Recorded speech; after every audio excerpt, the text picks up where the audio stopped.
आपण पाहत आहात सत्याची बाजू मांडणारं हक्काचं न्यूज चॅनल M24 तास। चिकुर्डे जिल्हा परिषद मतदारसंघात महाविकास आघाडीचे बिगुल। अभिजित पाटील रिंगणात, जयंत पाटील पॅटर्नची पुन्हा होणार हवा। येणाऱ्या जिल्हा परिषद निवडणुकीच्या पार्श्वभूमीवर चिकुर्डे मतदारसंघात राजकीय वातावरण चांगलेच तापले आहे। महाविकास आघाडीचे अधिकृत उमेदवार म्हणून अभिजित पाटील यांचे नाव जाहीर झाल्याने निवडणुकीत मोठी चुरस निर्माण झाली आहे।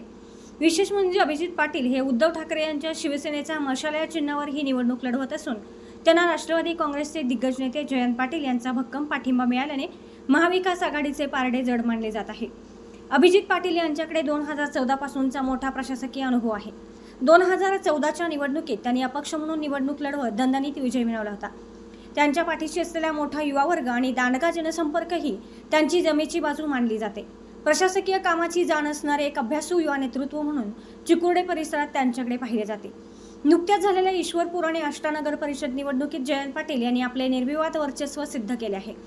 या विजयामुळे वाळवा तालुक्यातील राष्ट्रवादीचे कार्यकर्ते पूर्णपणे रिचार्ज झाले असून हाच जयंत पाटील पॅटर्न आता चिकुर्डे जिल्हा परिषद निवडणुकीतही पाहायला मिळणार का, याकडे सर्वांचे लक्ष लागले आहे। तर पाटील हे शिवसेनेच्या ठाकरे गट मशाल चिन्हावर निवडणूक लढवत असल्याने कट्टर शिवसैनिकांची रसद, राष्ट्रवादी शरद पवार गट, शिवसेना ठाकरे गट आणि काँग्रेसच्या कार्यकर्त्यांची एकजूट, तर परिसरातील तरुणांचा अभिजित पाटील यांना मिळणारा उत्स्फूर्त प्रतिसाद हे पाटील यांना मोलाचे ठरणार आहे। एकंदरीतच अभिजित पाटील यांच्या उमेदवारीमुळे चिकुर्डे मतदारसंघात महाविकास आघाडीच्या कार्यकर्त्यांनी कंबर कसली असून प्रचाराचा धडाका सुरू झाला आहे। आता या उत्साहाचे रूपांतर विजयात होणार का, हे पाहणे औत्सुक्याचे ठरेल।